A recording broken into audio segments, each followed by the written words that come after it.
Pi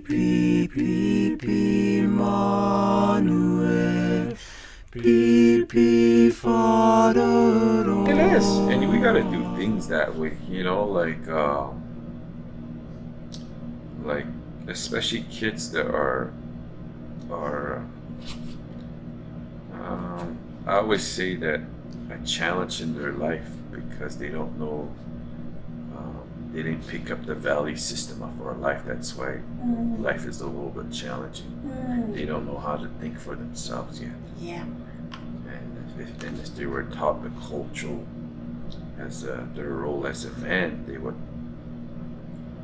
overcome anything. That's right. They will learn how to get back up when they fail.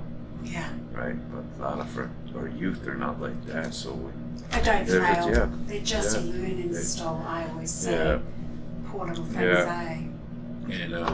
Yeah. And and even in our teaching ways, classroom or curriculum has to change, especially today. And a lot of our indigenous people, they went through like hardship, and they were put through trauma, and yet, and not a lot of our cultural teachings are not in homes no more. Our homes are different now too, and so at a school or a classroom level, we gotta start teaching the way our old people used to teach our youth. Yeah. Yeah, we gotta make those curriculum function that way. And I always say that because the school that we deal with today, they're not made for our people. Well, they're not made for any people, quite Yeah. frankly. Yeah. I don't think it's serving the children very well at all to not teach them their own history and the history of their indigenous people as well. Yeah. It's, And but they we're don't pretty do it anywhere. Yeah, and we're pretty much trying to.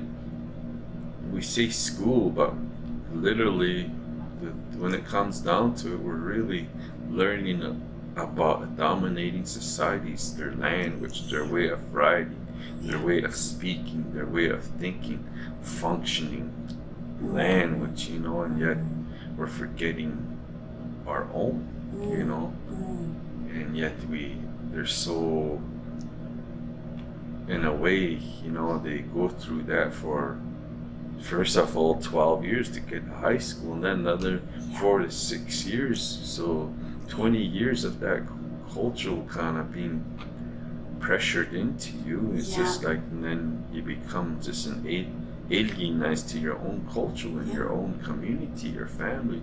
Yeah. And that has to change. Yeah, it does. And that's why horizontal curriculum, that's the way it's I develop it that way. Yeah. Because it's based on our the way we say that is. I remember at one time I was asked by a chief and council and says, "What is a sovereign person?" And sovereign person. Oh, well, first of all, what are you talking about here? We're using an English word that says sovereign. And it probably doesn't mean the same as in our language. Maybe we say besens and what do you stand with? Or behadente. Behadente means what are you dressed up in? Not meaning your clothing stuff, but what are you dressed up in? Mentally, physically, spiritually, and socially, what are you dressed up in? And those are the things that we say that. And when a person says that, I always say that last few conference, especially education conference, I've been really talking about what is a sovereign person. And we have to really stress that to our kids these days, or especially our youth. And I'll say that the thing that makes us that is what are we dressed up in, is that we have to acknowledge we have to practice certain things to understand certain things, such as natural laws by the Creator. Yeah. And one thing we gotta understand is Mother Earth. We gotta spend time with Mother Earth. Yeah. And there's medicine out there that needs to be picked. Yeah. You know, there's, you know, animals that need to be honored out there. You know, there's, and we got to do those water and stuff like that. And then the other thing I always say is that we got to practice our culture to understand our role in those circles. You know, as a man, as a young lady, we gotta find our place in that circle. Yeah. To understand who we are and to understand. Most of the important thing is that we say we gotta understand our gifts that was given to us. Yeah. So, and then another thing is we gotta practice our language. Language is my grandpa used to say, that's who we speak with, and that's what we're given.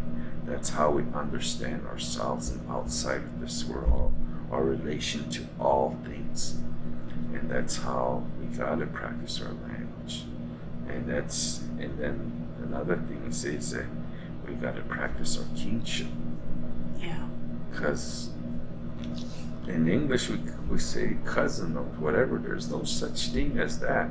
Exactly. Yeah, there's no such thing. All your aunties are your mom, or all your uncles are your dad. All the grandparents, all the elders. And then so even that, you know, you gotta practice that so you understand your role as a man or as a woman. Yeah.